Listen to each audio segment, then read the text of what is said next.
Après 3 éditions où il a été annulé, le Masters 1000 de Shanghai est de retour. Carlos Alcaraz tentera de reprendre la première place à la race à Novak Djokovic, sachant qu'en fonction de ses résultats à Pékin, l'Espagnol aura entre 270 et 580 points de retard. Et bien sûr, il ne faut pas oublier le tenant du titre, Daniil Medvedev, qu'il faudra surveiller. Alors, qui va gagner? C'est ce que nous allons voir. Jingle.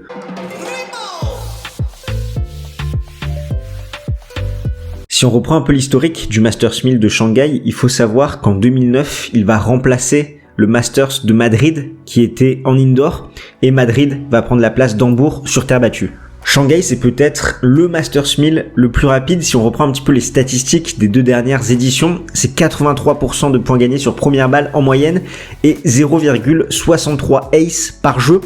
Par rapport aux stats qu'on a actuellement et au niveau des qualifications qui sont en train de se dérouler dans le Masters 1000 asiatique, on constate que c'est peut-être un petit peu plus lent que d'habitude parce que pour le moment c'est 70,2% de points gagnés sur première balle et 0,52 ace par jeu. Au niveau du palmarès, Djokovic s'est imposé 4 fois en 2012, 2013, 2015 et 2018, Murray 3 fois, dont un back-to-back entre 2010 et 2011 et ensuite il a cette édition de 2016 où il s'impose.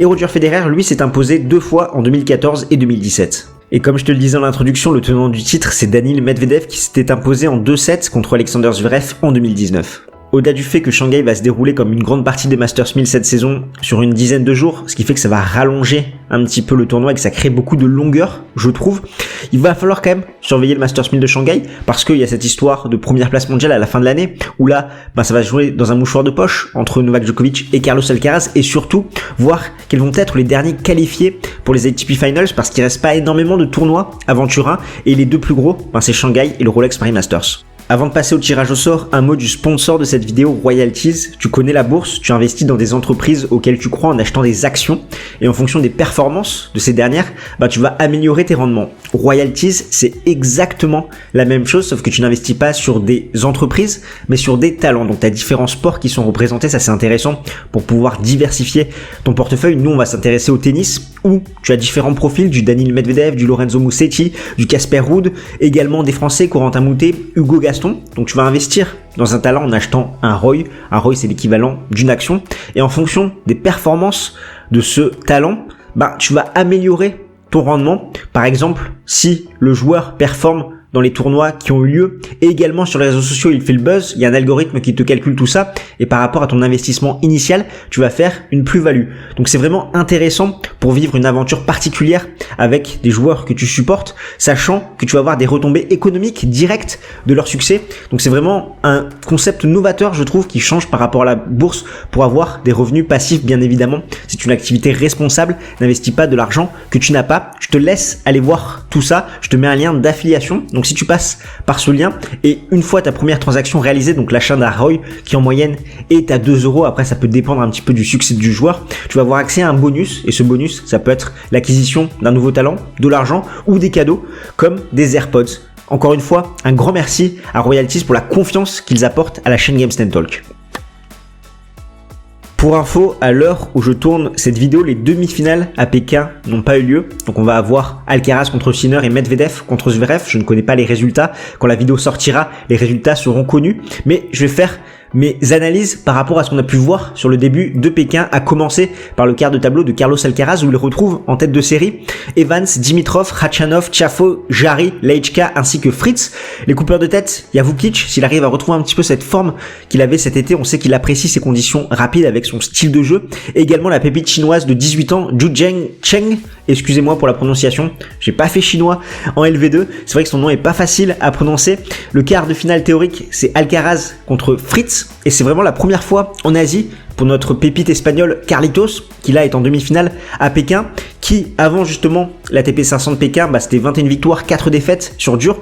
Et ce qui est intéressant à souligner, c'est qu'il a retrouvé un petit peu son rythme de croisière après cette désillusion à l'US Open contre Daniil Medvedev en demi-finale. On sait que Carlos Alcaraz, il revient plus fort après une défaite. Il y a certains joueurs qui peinent à s'en remettre, mais lui, il apprend énormément. On se rappelle de cette déconvenue au Rolex Paris Masters contre Hugo Gaston, également cette année contre Novak Djokovic à Roland Garros, et derrière, il a réussi à apprendre à capitaliser sur ça. D'autres joueurs vont partir un petit peu en dépression, entre guillemets, vont avoir du mal à s'en remettre. Carlos Alcaraz, c'est totalement différent. Là, il a fait plutôt bonne impression, je trouve, à Pékin pour se hisser en demi-finale avec des victoires contre Anfan, Musetti, ainsi que Casper Ruud, et les 7 les plus accrochés, ça faisait 6-4. Si on prend de la hauteur par rapport à son quart de tableau, on constate que les face-à-face contre les autres têtes de série sont favorables pour Carlos Alcaraz. 3-0 contre Evans, 3-0 contre Dimitrov, 3-0 contre Khachanov, 1-1 contre Tiafoe, 2-0 contre Jarry, 1-0 contre Laichka, 1-0 contre Fritz, soit 14 victoires pour une défaite contre l'ensemble des autres têtes de série de la partie de Carlos Alcaraz. Si on regarde un peu plus en profondeur son parcours potentiel, Borges ou Barrère au premier tour, Evans, ensuite Khachanov ou Dimitrov, et un quart contre Fritz, Jarry ou Tiafoe. Donc vraiment, c'est ultra abordable, je trouve, pour l'Espagnol, pour se hisser en quart de finale, voire en demi-finale, parce qu'il va pas forcément rencontrer des profils qui lui posent problème, d'autant plus sur une surface rapide, c'est-à-dire des joueurs qui l'agressent des deux côtés. Là, le seul qu'on peut voir, c'est potentiellement Jarry, mais il faut que le Chilien arrive en quart de finale. Il a fait une grosse semaine à Pékin, à voir s'il va réussir à enchaîner. Concernant Taylor Fritz, les conditions sont vraiment rapides à Shanghai et ne lui vont pas forcément 3 victoires, 3 défaites. Par contre, concernant l'Espagnol, la seule interrogation, c'est vraiment son physique. C'est 69 matchs disputés pour le moment cette saison. C'est quand même un sacré chiffre. À voir s'il arrive à tenir à ce régime-là jusqu'à la fin de saison avec son point d'or qui doit être cette place de numéro 1 mondial et les ATP Finals. Mais il va devoir quand même préserver son physique et ne pas trop tirer pour atteindre cet objectif de la première place mondiale. Tout à l'heure, je parlais de joueurs qui ont du mal à digérer leur déconvenue. C'est exactement le cas de Stefanos Tsitsipas qui se retrouve dans le deuxième quart de tableau avec Humbert, Struff, Norrie, Paul, Davidovich Fokina, Manarino ainsi que Rublev. Les coupeurs de tête, Popyrin et Karatsev qui peuvent profiter de ces conditions rapides. Le quart théorique, Tsitsipas contre Rublev. Et c'est vrai que c'est très compliqué en ce moment pour le grec qui est pas dans la meilleure période de sa vie, avec une sorte d'émancipation par rapport à ses parents et notamment son père, où il a essayé de le supprimer un petit peu du coaching et de prendre Philippe Poussis. Derrière, ça n'a pas fonctionné, il l'a repris plus à côté, son histoire d'amour avec Badoza. C'est un peu la crise d'adolescence du grec qui pour le moment n'a vécu que pour le tennis. Il reste sur 5 défaites sur ses 8 derniers matchs. Par contre, à Shanghai, il joue plutôt bien. 6 victoires, 3 défaites, et à chaque fois, ces déconvenus sont intervenus contre des gros serveurs. On sait que c'est le style de jeu qui lui pose problème. Ça a été Isner, Anderson et Medvedev. Il a fait une demi-finale ici même en 2019. Et Tsitsipas, je t'apprends rien. Il a des lacunes techniques côté revers sur une surface rapide comme ça. Les gros serveurs peuvent en profiter de servir plein revers de Stefanos Tsitsipas et ensuite de le prendre de vitesse dans cette diagonale-là. Par rapport à son parcours, Jarry, Humbert, Struff ou Norrie, Davidovich Fokina, Rublev ou Manarino. Donc, il y a potentiellement un gros match au deuxième tour contre Hugo Humbert, le Français qui adore ces conditions, qui a très bien performé à Pékin en faisant un gros match contre Daniil Medvedev. Et le concurrent direct de ce quart de tableau-là, c'est Andrei Rublev, 3 victoires, 3 défaites à Shanghai, 8e de finaliste ici même en 2019. Il a du mal dans ces conditions rapides, il l'avait dit, il n'a pas le temps d'exécuter son plan de jeu. Au niveau de son parcours, Karatsev, Manarino, Davidovich Fokina, pas évident. Franchement, à chaque match, il peut trébucher en fonction de la forme de ses adversaires. Au fait, si tu nous connais pas, nous, c'est Games Talk et on aide les passionnés de tennis comme toi à décrypter l'actualité de la petite balle jaune. Alors si c'est quelque chose qui t'intéresse, n'hésite pas à smatcher le bouton. C'est le moment ou jamais pour t'abonner, pour t'accrocher au wagon Games Talk, sachant que là on te promet une couverture complète de la fin de saison avec bien évidemment Shanghai, le Rolex Paris Masters et surtout les ATP Finals. Donc tu sais ce qu'il te reste à faire. Tu cliques sur la petite cloche et tu seras notifié dès que nous sortons une nouvelle vidéo. Au niveau du troisième quart, c'est celui d'Holger Rune où il retrouve Eubanks, Griekspoor, De Minaur, Jurkacz, Musetti, Etcheverry ainsi que Casper Ruud. Les coupeurs de tête, j'ai noté Kokkinakis qui peut être dangereux dans ces conditions rapides. Le quart théorique Ruud contre Rune. Et c'est vrai qu'Holger Rune, c'est très compliqué pour lui en ce moment. Il a eu des hauts et des bas cette saison avec des grosses performances en Masters 1000. Ce quart à Wimbledon également avec ce quart à Roland Garros, il a eu des grosses déconvenues. Mais par contre, c'est physiquement que ça tire, notamment au niveau du dos. Il a dit qu'il avait commencé un traitement, que ça allait un petit peu mieux. À Pékin, il a cette désillusion contre Grigor Dimitrov.